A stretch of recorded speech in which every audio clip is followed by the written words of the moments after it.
ये बहुत बहुत ही महत्वपूर्ण है, क्योंकि इसकी 16 पंखुड़ियां हैं और ये सारे आंख, नाक, मुंह, जीभ सब जो कुछ भी है उसको चालित करती है, कंठ को भी चालित करती है। इस चक्र को बहुत से लोग इसलिए भी खराब कर देते हैं, जैसे स्मोकिंग से या ज्यादा बोलने से, कोई लोग कम बोलने से, मौन रहने से, ऐसे अनेक चीजों से चक्र खराब हो जाता है। पर सबसे ज्यादा ये मंत्र बोलने से, गलत मंत्र बोलने से बहुत ज्यादा ये खराब हो जाता है। उसकी वजह से लेफ्ट साइड जब पकड़ जाती है तो यहाँ का ये, आप जब ये सोचते हैं कि मैं बहुत दोषी हूँ, मैंने गलती की, मैंने वो गलती की, तब ये चक्र पकड़ते हैं। जब ये चक्र आप पकड़ते हैं तो इससे अंजाइना की बीमारी हो सकती है आपको, और भी अनेक बीमारियां हैं जो कि इस चक्र से, जैसे स्पॉन्डिलाइटिस वगैरह इस चक्र से। राइट साइड के चक्र से आपको जुकाम हमेशा रहेगा, आपको तकलीफ रहेगी, आपका आवाज जो है वो बुढ़ाई जाएगा जल्दी, और बोलते वक्त में आप ठीक से बोल नहीं पाएंगे। कोई कोई लोग तो एकदम कुछ दिनों बाद एकदम मौन ही ले लेते हैं, इतना ज्यादा ये चक्र खराब हो जाता है। लेकिन इसके आगे की दिशा ये है कि अगर आप एक ही मंत्र को बहुत बोलते रहे, जैसे हरे रामा हरे कृष्णा, इन लोगों को यहाँ का थ्रोट का कैंसर हो जाता है। इस तरह के मंत्र बोलने से थ्रोट का कैंसर हो जाता है, और फिर उसकी जो आगे चीज बढ़ती है तो वो फिर हो सकता है कि सारे शरीर में फैल जाए। पहले उस चक्र पे ही गति करती है कैंसर की, और उसके बाद में दूसरे चक्रों में भी ये उतर सकता है। अब ये विशुद्धि चक्र जो है ये वैसे तो बहुत जरूरी है, क्योंकि इसी से हमारे हाथों का संबंध है, और इन्हीं हाथों में आप इसका एहसास करते हैं कि हमारे चारों तरफ परम चैतन्य फैला हुआ, इसका आप एहसास कर सकते हैं, इसको जान सकते हैं। लेकिन जब ये विशुद्धि चक्र आपका खराब होता है तो हालांकि आप कहते हैं माँ हमको तो बड़ा अच्छा लगा, हम बहुत रिलैक्स्ड हो गए, आराम मिला, ये हाथ में नहीं महसूस होता। इसकी वजह ये कि ये आपका चक्र खराब है। इसका मतलब ये नहीं कि आप उसकी वजह से और भी गिल्टी फील करें और भी बुरा समझें। इसका मतलब ये कि उसे ठीक कर लेना, जो भी दोष है उसे आप ठीक कर लीजिए। बहुत अहंकारी मनुष्य का भी राइट साइड पकड़ जाता है, जो बहुत वल्गना करता है, मैं ऐसा हूं, मैंने ये किया, ऐसे मतलब हवाई घोड़े पे जो बैठे होते हैं उनका भी ये चक्र पकड़ जाता है, और उसके भी अनेक विध तकलीफ और परेशानियां उसके सामने आ जाती।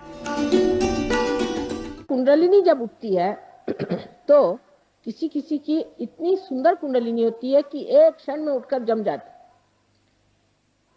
और उसके बाद उनको कोई बीमारी ही नहीं आती। एक तो ये हुए। उसके बाद दूसरे ऐसे लोग होते हैं कि जिनकी कुंडलिनी उठती तो है पर बार बार गिर जाती। ऐसे लोगों को कुंडलिनी बार बार उठा करके जगाना चाहिए, क्योंकि यह कुंडलिनी की जो शक्ति है, यही आपका इंजेक्शन, यही आपकी दवा, यही आपका धन्वंतरी, यही आपके डॉक्टर, यही सब कुछ। अगर ये शक्ति आपके अंदर बहेगी नहीं तो हमारे हाथ कैसे चलेंगे। और तीसरे लोग हैं जिनकी की कुंडली जमी बैठी, वो उठती ही नहीं। ऐसे लोगों को ठीक करना कठिन जाता है। श्रद्धावान लोग जो होते हैं, जो कहते हैं हाँ थोड़ा सा हमारा फर्क आ गया, ठीक हो रहा है, उन पे कुंडली नहीं चलती। बहुत से लोग हैं, हमने बहुतों को ठीक किया, बीमारियां ठीक करी, लेकिन हमने देखा ये कि उनमें से बहुत कम लोग सहयोग में उतरते हैं।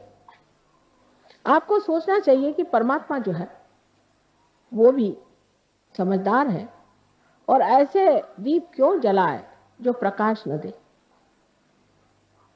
ऐसे दीप को जला के फायदा क्या समय बर्बाद करके, कि जो सिर्फ अपनी तंदुरुस्ती ठीक करने आते हैं। ऐसे बहुत से पहलवान भी हैं जो मेरे पास आते हैं कि माँ हमें शांति दो। क्या तंदुरुस्ती ठीक होने से सब कुछ हो जाएगा? फिर एक चक्र ठीक होगा, फिर दूसरा खराब होगा। आज एक बीमारी होगी, फिर कल दूसरी होगी। रात दिन मैं क्या यही करती रहूं? एक तो पूर्व पुण्याई भी चाहिए और नम्रता भी चाहिए। बहुत से लोग ऐसा भी सोचते हैं कि जब वो सहयोग में आते हैं तो हमारे ऊपर वो उपकार करे जा रहे हैं।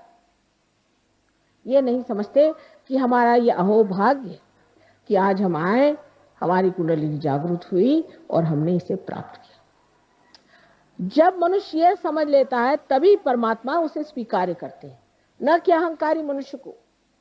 कि हाँ भाई हम तो खास करके इसीलिए आए, जैसे कि आप हमारे ऊपर उपकार कर रहे हैं। उपकार परमात्मा का हमारे ऊपर है, उनके ऋणी होना चाहिए, उनको धन्यवाद देना चाहिए कि प्रभु हमें ये समय दिया कि हम इस चीज में आए, अब हम तुम्हारे दरवाजे आए। सिर्फ बीमारी ठीक करने वाले जो आते हैं उसमें हमारा चित्त जाता ही नहीं। हाँ, यह है कि जैसे ही कुंडलिनी का जागरण हो जाता है और जब कुंडलिनी उठ जाती है तो जो जो बीमारियां, जो ऊपरी बीमारियां हैं, ये सब ठीक हो जाती है। लेकिन वो कुंडलिनी को जमाना पड़ता है, थोड़ा अभ्यास करना पड़ता है। कोई फल है जल्दी पक जाता है और कोई पकता ही नहीं और कोई सड़ा ही होता है। इसलिए कुंडलिनी का जागरण करके उसे कहाँ रोकना चाहिए, किस तरह से उठाना चाहिए, कौन सी चक्र में दोष है, क्या चीज करनी चाहिए, ये थोड़ा सा समझ लेना चाहिए। और जब कोई आपको कोई बताता है उसी प्रकार आप करें, समझदारी से। अब कंठ में श्री कृष्ण का चक्र। इस जगह श्री कृष्ण जो गोप गोपियों के साथ खेला करते थे वो बराबर बीचों बीच। अब तो आजकल ऐसे भी बुद्धिमान निकल गए कि वो कहते हैं कि जिन्होंने गीता बताई वो कृष्ण अलग और जो कृष्ण जो गोप थे वो अलग, और पता नहीं कितने उनके और तरीके बनाएंगे। ये जो कंठ है, इस कंठ में 16 है, क्योंकि उनकी 16 कला आप जानते हैं, 16 पंखुड़ियां हैं। इसे विशुद्धि चक्र कहते हैं, मैंने एकदम विशुद्ध, क्योंकि योगेश्वर है। योगेश्वर को कुछ चिपकता नहीं है। तो आप उनकी कहानियां जानती हैं कि वो साक्षात योगेश्वर है, उनको कुछ चिपकता नहीं, बिल्कुल विशुद्ध आत्मा। और जब विशुद्ध पे आप आ जाते हैं तो सारी चीज नाटक जैसे दिखाई देती है और आप साक्षी होकर उसे देखते हैं। कोई चीज आपको चिपकती नहीं, आप साक्षी होकर के देखते हैं कि ये तो ड्रामा चल रहा है। क्योंकि आप जिस पानी में या भवसागर में फंसे हुए अपने लहरों से डर रहे थे, उससे उठकर के आप नाव में बैठ गए, आप लहरें देख रहे हैं। ये साक्षी स्वरूपत्व आप में अंदर आ जाता है। जैसे ही साक्षी स्वरूपत्व आ जाता है तो आप सारी सृष्टि को एक साक्षी होकर के देखते हैं और आप पर किसी चीज का असर नहीं आता। दूसरी बात यह है कि जो प्रश्न है आपके, उसका हल इससे बाहर निकलने पे ही होता है। जब तक आप उसमें उलझे हुए हैं आपके प्रश्न कभी ठीक हो ही नहीं सकते। उससे जब आप बाहर निकल आते हैं तभी आप इस प्रश्न को ठीक कर सकते। तो यहाँ पर बसा हुआ जो श्री कृष्ण का कंठ का स्थान है, इसमें भी 2 हिस्से हैं। एक को जैसे लेफ्ट का है और एक राइट। लेफ्ट में श्री विष्णु माया का स्थान। श्री विष्णु माया के बारे में आप जानते हैं कि जो उनकी बहन थी जिन्होंने स्वर्ग में जाकर के आकाशवाणी करी थी, बादलों में से गरज कर कहा था कंस से कि तेरा मारने वाला अभी जीवित है। वही आकाशवाणी आज भी कार्य करती है। जो बिजली है ये भी कार्य करती है। और आप कभी देखिएगा तो आपको आश्चर्य होगा कि हमारे भी फोटो बड़े कमाल के आते हैं। और जो ये कैमरा जिसे हम सीधी सादी चीज समझते हैं, इसने ऐसे ऐसे हमारे फोटो निकाल दिए हैं कि आप हैरान हो जाइएगा। यहाँ तक कि बादलों में तक हमारे फोटो आते हैं। ये आकाशवाणी का कार्य है, ये विष्णु माया है। इस विष्णु माया पर ये कहना है कि जब हमें भाई बहन का विचार नहीं रहता, जब हमारे अंदर ये शुचिता रहे, हम जब दूसरी औरतों के और बुरी निगाह डालते हैं तब भी ये चक्र पकड़ जाता है। या किसी कारणवश हम ये सोचते हैं कि हम पापी हैं, हम दुष्ट हैं, और इस तरह की बेकार की अपने बारे में न्यून कल्पना कर लेते हैं, तब भी ये चक्र पकड़ता है। ये कल्पना कहीं कहीं बहुत ज्यादा मैं देखती कि हम तो पापी हैं, क्योंकि रात दिन जो आता कहता तुम लोग पापी हो, ये संसार पापी है, और जो बताने वाला वो कौन बड़ा धर्मात्मा है। ये सब बातें सुन सुन के मनुष्य अपने को इतना नीचा गिरा लेता है कि उसकी ये लेफ्ट विशुद्धि पकड़ती है, और इसके पकड़ जाने से अगर हृदय में भी पकड़ आ जाए तो अनजाना जैसी बड़ी घातक बीमारियां हो जाती हैं। रात दिन कभी पत्नी, कभी पति, कभी घर, कभी समाज, किसी भी औरत में यह हमेशा बढ़ते रहता है कि तुम बड़ी खराब, उस वक्त ये चक्र पकड़ जाता है और इससे अनेक बीमारियां हो जाती, पर सबसे घातक बीमारी इसकी अंजाइना की है। दूसरी जो राइट साइड है उसमें हम जिसे महाराष्ट्र में विट्ठल कहते हैं और जिसे आप कहिए कि द्वारिका में बसे हुए श्री कृष्ण जहाँ राज्य कर रहे थे उनका स्थान है। तो जब गोप गोपी बन के यहाँ रहते थे तब उनका बीचों बीच स्थान है, और जब वो राज कर रहे थे द्वारिका में तो उनका राइट, और जब लेफ्ट में आप देखते हैं तो उनकी जो शक्ति स्त्री है वो उनकी बहन है। बीचों बीच में श्री कृष्ण की राधा और इधर उनकी रुक्मिणी, उनकी पत्नी जो थी वो उनकी शक्ति थी। 5 शक्तियां वो और 16,000 और शक्तियां सारी श्री कृष्ण की यहाँ विट्ठल के स्थान पे है। लेकिन इसमें भी इतने दोष आ गए कि विट्ठल की मूर्ति पंढरपुर में उनका साक्षात हुआ, जैसे आपके गोविंद महाराज की यहाँ मूर्ति आई है स्वयंभू। उसके बाद लोगों ने वहां पे अपना धंधा शुरू किया और लोग एक एक महीना मुंह में तंबाकू डाल के विट्ठल विट्ठल विट्ठल करते हुए पैदल जाते थे। अब तंबाकू जो है ये कृष्ण के विरोध में, उनको बिल्कुल तंबाकू नहीं पसंद। जो लोग तंबाकू खाते हैं उनका ये चक्र खराब हो जाता है, या जो तंबाकू पीते हैं उनका ये चक्र खराब हो जाता है और इसीलिए उनको कैंसर की बीमारी होती है। इसका इलाज है आप अजवाइन की धुनी मुंह में लें, अजवाइन का पत्ता जला करके और उसकी बीड़ी फूकें, श्री कृष्ण उससे खुश रहते हैं। दूसरा इसका इलाज है कि आप मक्खन को दूध में या पानी में, गर्म पानी में डाल के उसे पिए, उनको मक्खन बहुत पसंद है। नाक में आप घी डालें, घी और थोड़ा सा कपूर, क्योंकि कर्पूर गौरव आप जानते हैं कि आप कपूर के बड़े शौकीन हैं, सो कपूर थोड़ा सा डाल करके वो नाक में छोड़ें, कपूर माथे पे लगाएं।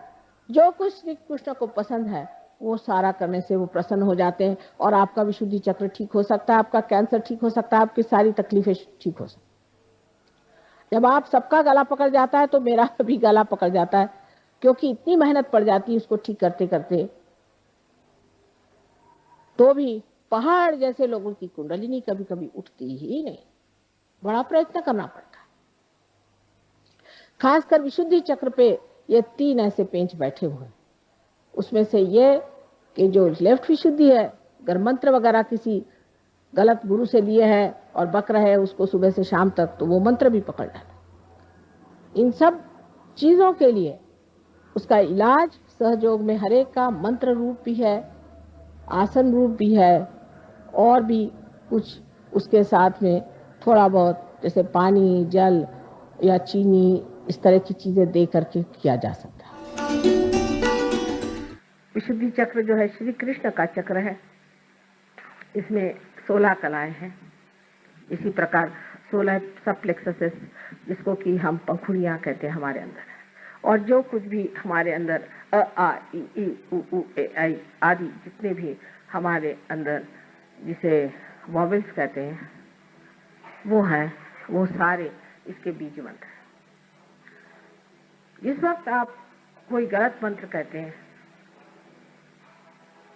तो वो मंत्र की वजह से कोई गलत इंसान की प्रेतात्मा यहाँ के बैठ जाती है। जब आप गलत पूजन करते हैं, गलत तरीके से आप किसी भी मेडिटेशन को या किसी भी गलत गुरु के पास जा करके और दीक्षा लेते हैं, तो ये आपका चक्र पकड़ जाता है। ये चक्र पकड़ जाने से आपको अनेक बीमारियां होती हैं।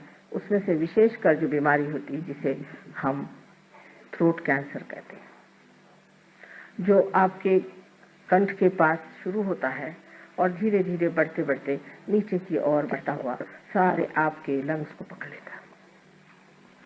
ये थ्रोट कैंसर उन लोगों को होता है जो बहुत से नाटक भी करते हैं भगवान के नाम पर।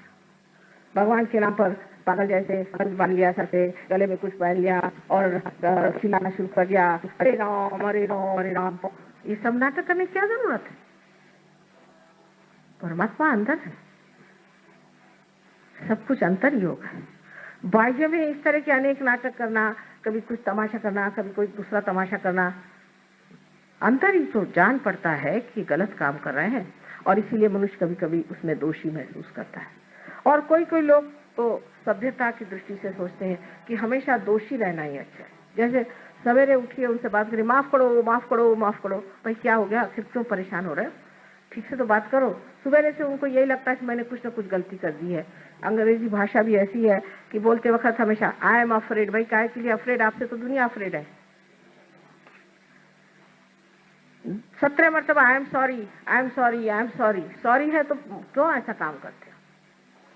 तो जिस आदमी में इस तरह की न्यूनता की भावना आ जाती है, वो भी लेफ्ट विशुद्धि पकड़ लेता है। सहयोग में लेफ्ट विशुद्धि जब साफ होती है तो आश्चर्य होता है लोगों को कि माँ सब तरह के स्पॉन्डिलाइटिस, सब तरह की परेशानियां पता नहीं कहाँ भाग गई। और यह विष्णु माया का स्थान है, ये विष्णु माया का स्थान है जो कृष्ण की बहन है। जिनके बहन और भाई का विचार नहीं होता, जो दूसरी औरतों की तरफ गंदी निगाहों से देखते हैं, उनका भी ये चक्र पकड़ जाता है। जिनमें वो पवित्रता की भावना नहीं होती है, उनका भी ये चक्र पकड़ जाता है। क्योंकि अंदर से वो जानते हैं कि गलत काम कर रहे हैं, तो वो जो गलत काम कर रहे हैं वो भावना अंदर बनती जाती है। कभी कभी झूठ मूठ में ही बनती है और कभी कभी सचमुच में बनती है। चाहे जो भी हो, उसे निकालना बहुत आसान है। सबसे तो बुरी बात यह है कि सुबह से शाम तक बताया जाएगा तू बड़ा पतित है और मेरे लिए आप अगर 500 रुपये ला दीजिए तो मैं तुम्हारे पाप मोचन कर दूंगा। माने आपका पैसा मोचन होते ही आपका पाप मोचन भी हो जाएगा। और फिर रात दिन यही खोपड़ी में डाला जाता है कि तुम पापी हो, तुम पापी हो।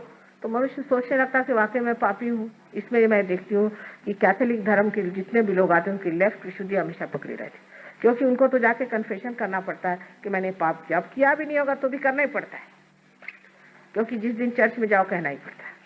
इस तरह की अजीब अजीब परंपराओं से भी मनुष्य इसको पाता है। गलत मंत्र कहने से हो जाता है, अनेक चीजों से लेफ्ट विशुद्धि पकड़ी जाती है।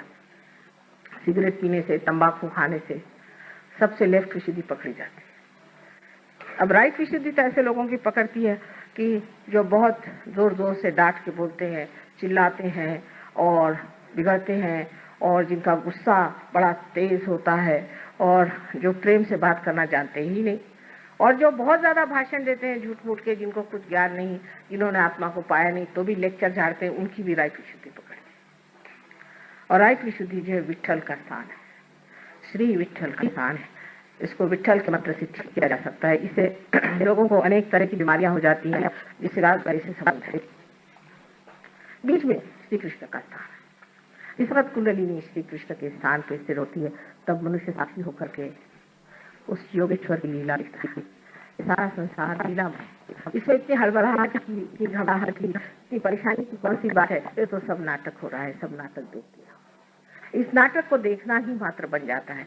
जब आप देखते हैं कि नाटक है, थोड़ी देर तो घबराते हैं, उसके बाद जब स्थिर हो जाते हैं, आप स्थापित हो जाते हैं, तब आप जानते हैं ये नाटक है। और इस नाटक को जान लेना आपके लिए बड़ा ही सुखदायी होता है, क्योंकि फिर जो स्थित प्रज्ञ की भाषा है जो श्री कृष्ण ने बताई है वो सिद्ध हो जाती है। कहना नहीं पड़ता कि अब आप परेशान नहीं हो रहे, ऐसा आदमी परेशान ही नहीं होता। हमें यही आश्चर्य होता है कि लोग सब क्यों परेशान हो रहे हैं। परेशान होने से तो कोई बात होने नहीं वाली, तो क्यों परेशान हो, बेकार में क्यों बर्बाद करें अपनी एनर्जी। लेकिन वो कहने से नहीं होता, जिसको आदत है वो परेशान होगा ही। और हमें तो कोई कोई लोग कहते हैं क्योंकि आप परेशान नहीं होते इसलिए हम आपके लिए परेशान होते। तो मैंने कहा ठीक है, अगर आपको परेशान होना तो होते रहिए, ऐसी कोई परेशानी की तो बात नहीं।